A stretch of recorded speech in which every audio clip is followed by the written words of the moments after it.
Hello, it's Sunday 24th of December 2023, and 7 days ago, exactly 7 days ago,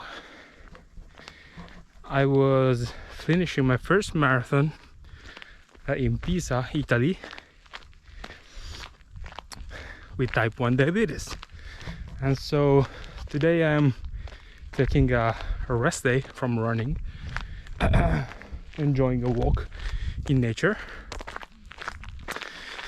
And I thought, why not bring the camera with me to do a full kind of a race recap. So there are many things that a person should consider when approaching endurance running and endurance sport in general with type 1 diabetes. And for me, the marathon was a big learning process. Not the marathon itself, well, of course that one as well, but even more the preparation and the process leading up to it. And so yeah, I mean, everything from blood glucose management, what to eat before a run, how much, how long before, how much insulin to take, or should I take any insulin at all. And yeah, all these are decisions that may and will have an impact on the success of your race, or I mean, hopefully the success, because yeah, you always have to factor in the possibility that you might have to stop everything due to a low. And so yeah, in that case, what should you do? And you have to plan in advance and really become an expert of your own self. Let's actually walk backwards a bit.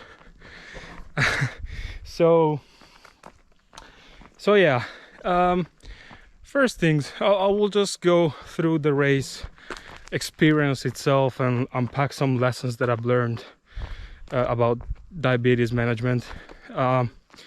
So the first one was the carb loading. For me, carb loading was a little bit of a I was a little bit scared at the beginning because high carbs, no much fiber, especially for me.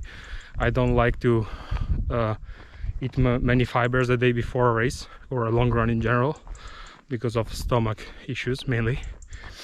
And you want to make sure that you are not screwing up your blood glucose too much, because of course carbohydrates without fiber can be a little bit tricky, a little bit heavy on the timing range and the levels of blood glucose in your blood. And so yeah, how did I do it? So after many months and many weeks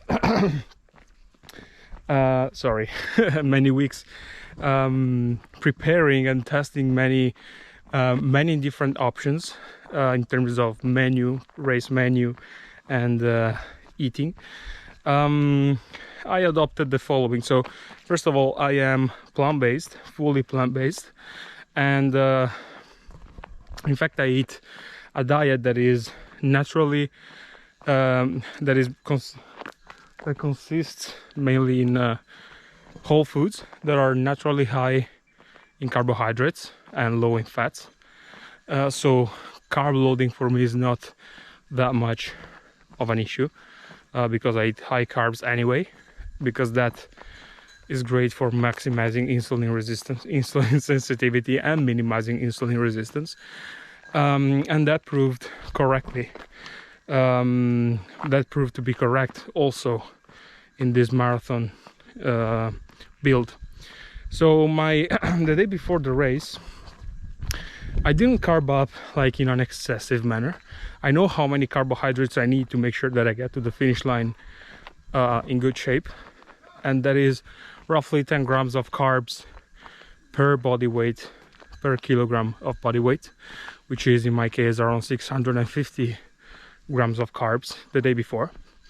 But the trick is that you don't want to make the mistake of stuffing yourself up with carbs only on the day before. That it will not be sufficient, and if you do that all in one sitting or in a bunch of sittings, that will for sure impact your blood glucose level and, you know, skyrocket it in a big way. So what I did was, firstly, eating high carbs during the entire week and with plenty of fibers and, you know, foods that were also high in water content, so fruits, apples, bananas also, but mostly apples with leafy greens and, you know, good stuff with a lot of nutrition and micronutrients in it. And then, so I was high carb during the entire week, averaging 700 grams of carbs per day. And then the day before the race, I went full white rice, so highly processed food, and ate roughly half a kilogram of that uncooked, which made for, yeah, around 600 grams of carbs.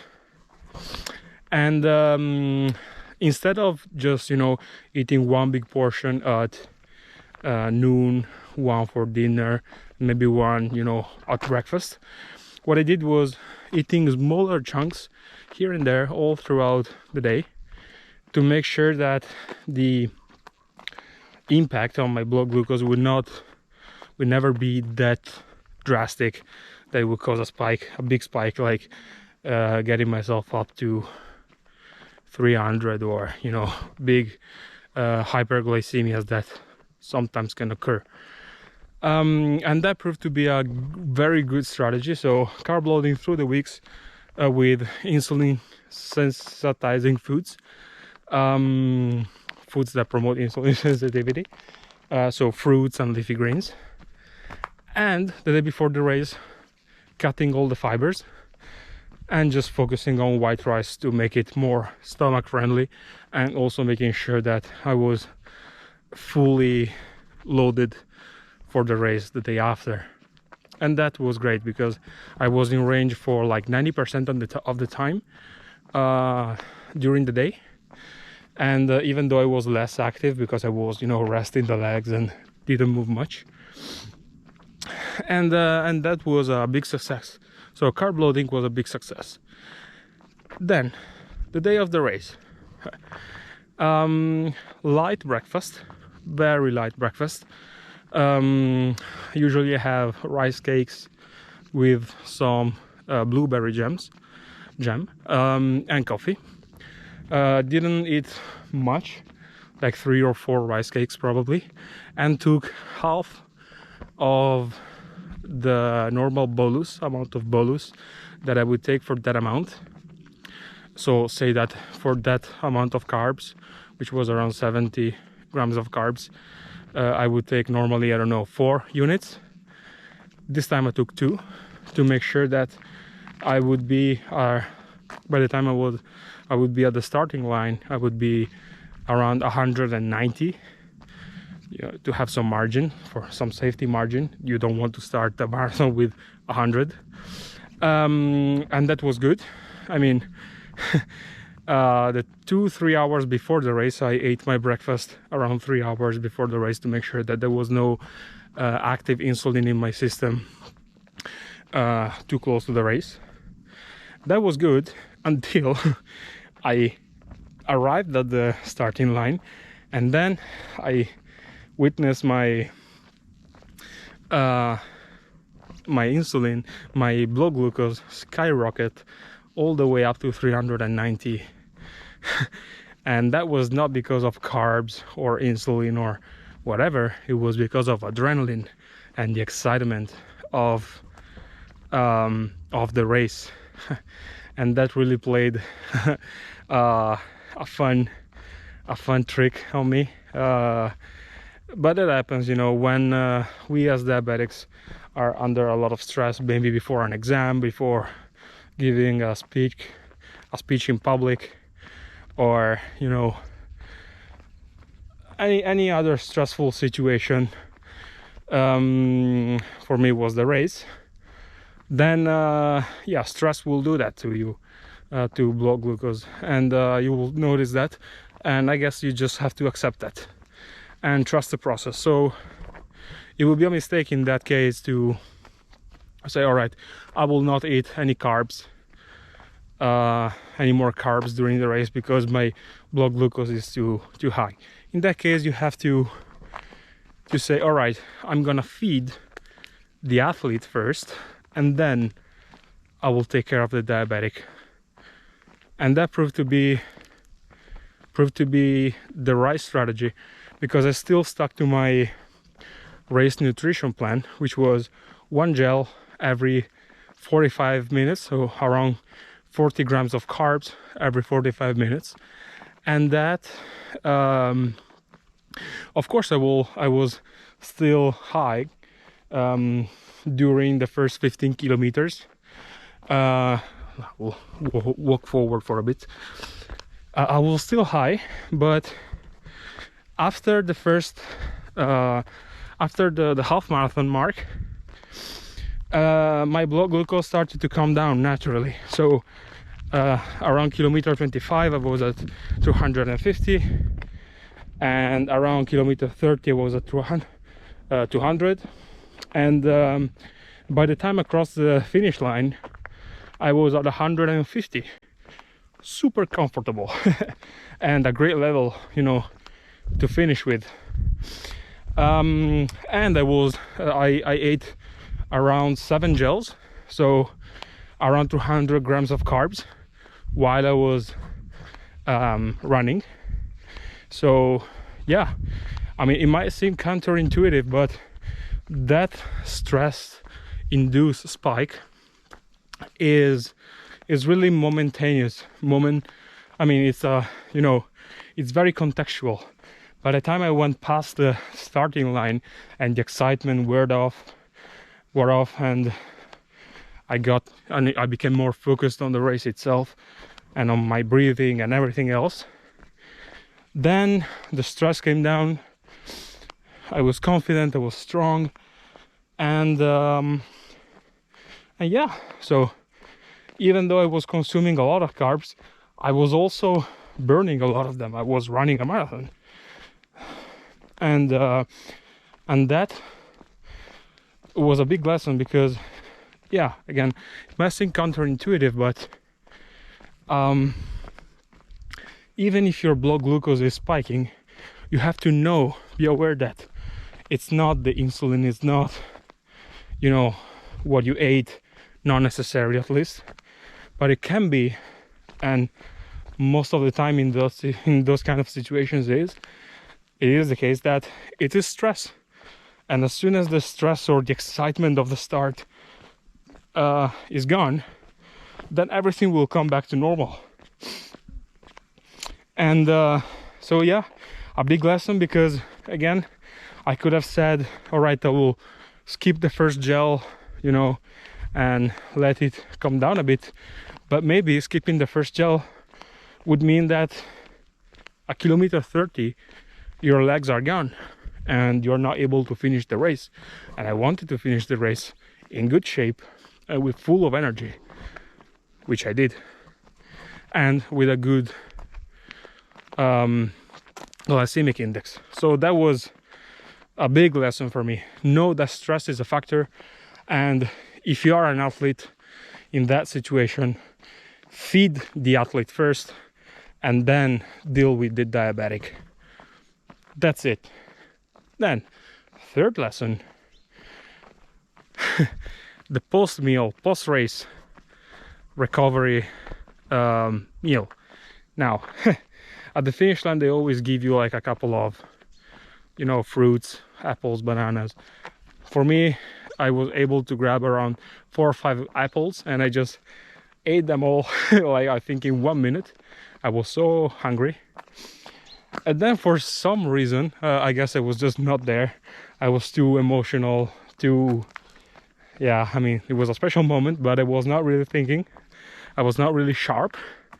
And for some reason, I took 15 units of bolus for no reason. No reason.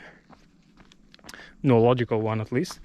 15 units of bolus for me is... I don't even take that much on a normal day when I'm not active for lunch. And I took that because I was so convinced that I was like at 400 without looking at my at the data on my screen of my phone. So I injected 15 units. Then I looked at the phone and I noticed that I was 150 trending down. So I was like, holy fuck, did I make a mistake here? Yes, I did. And I had nothing to eat except for those 4 apples, which were probably burned while I was chewing them. So what did I do?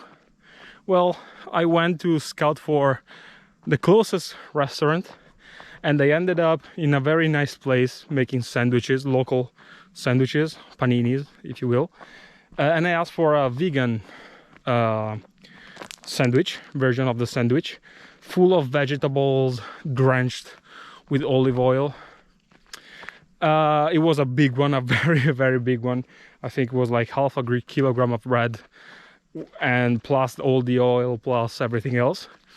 So on a normal day, that would have been a hard no for me, because it has everything that will promote insulin resistance and likely screw up your blood glucose for days big time, because oil and fats in general do make your more insulin resistant, and processed carbs spike you up like crazy. But on that day I was like, okay, I need to recover.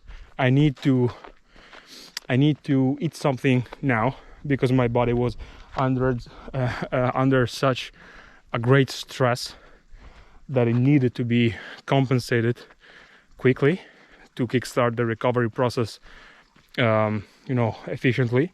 And so I was like, okay, if there is a day where I can afford such a cheat meal, then it's probably after having run a marathon. So I was like, okay, I can do this. So I ate the entire thing in like 2 minutes. I was so incredibly hungry.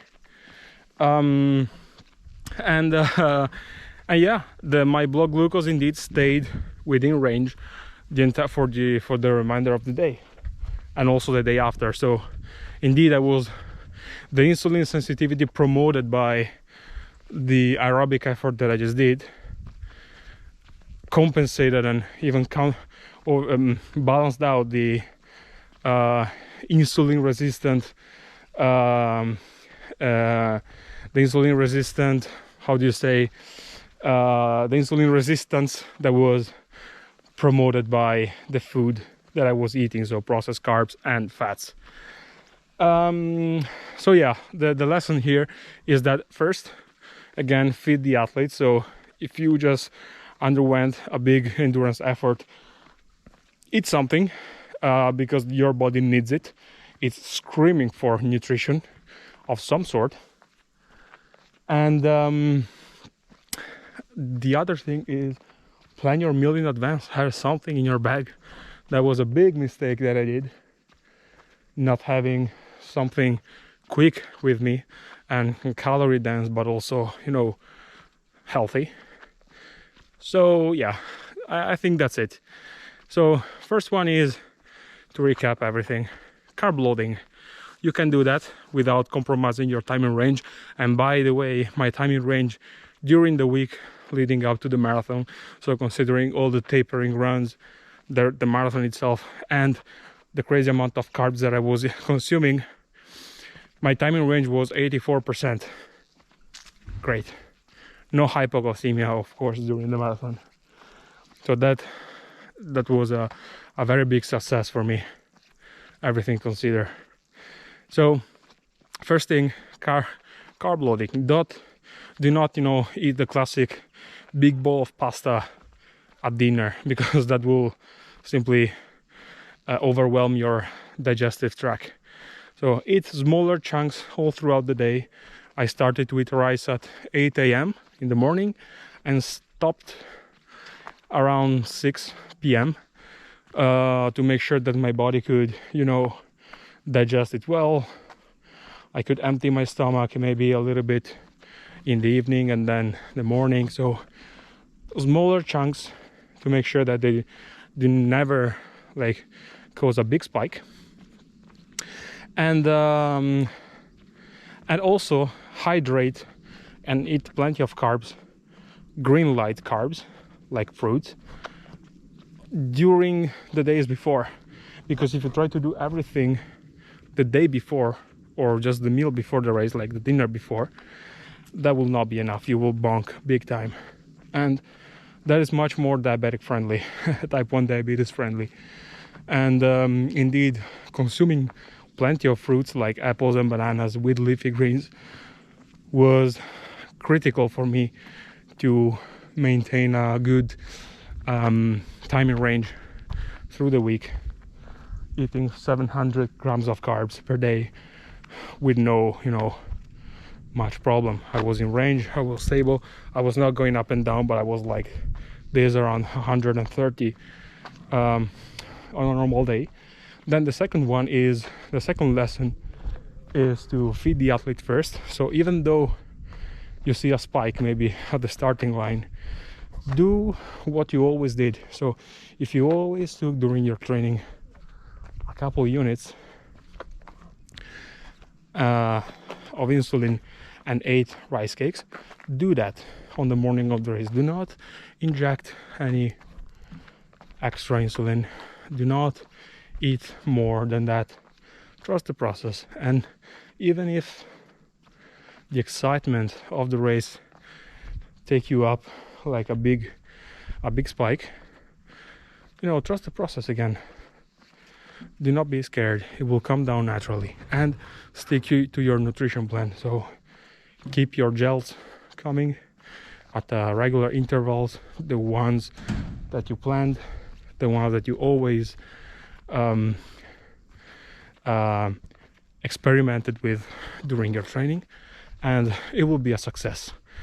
Blood glucose will come down, but in a safe way, allowing you to finish strong, run strongly during the marathon itself, and of course crossing the finish line with a big smile, knowing that you just run a marathon with type 1 diabetes. So I'm still excited even thinking about it. It's been an incredible journey, and I will do many more. This was only the first one. I have a sense that I barely scratched the surface of my potential, and there is much more to learn with type 1 diabetes management with endurance sports. But one thing is for sure, it will dramatically improve your diabetes management. It helps so much to do cardio and strength training, of course, but I'm speaking cardio here, running in particular, which is so healthy for so many reasons, you know, beyond just type 1 diabetes management, but will so much make a difference, because it will teach you how to be disciplined, how to approach type 1 diabetes management with a scientific approach. You cannot be casual, you cannot do stuff randomly, because you will pay if you inject a random amount and then pretend to go out for a run and expect it to be a success. You will probably have to stop halfway through it because you are in a severe hypoglycemia. I wish you not that. I do not wish you that. But you have to be scientific. You have to track how much you are eating, track how much you are ingesting, how much you are exercising, and then see, triangulate all that data and see, okay, I did this, I did that. How did that play out? Did that promote a successful run, a successful training build, or not? What was the mistake? What was the success factor? So put that on paper every time, consistently, with the diabetes journal decision tree that I use. I will link that below from my blog post. You have to keep track of everything you do, and only then you can really understand how to manage this thing. And it's a journey, but it's a wonderful one, and one that will change your life, because you become aware that you are capable of so much more, and you give yourself some proof that you are disciplined, that you can, master that diabetes, and that it can be your fuel instead of, something that holds you back. And long term, your older self, like 70 years from now, will thank you, because you will be a healthy person, a healthier you, and a healthier version of you that did not live a life scared and imprisoned by type 1 diabetes, but a life where you were the one in charge. You were the one in charge, and that's a powerful way of approaching daily life and life in general. And then you also have the perk of finishing a marathon, or more than one. So that's it. I've been walking backwards for, I don't know, 40 minutes.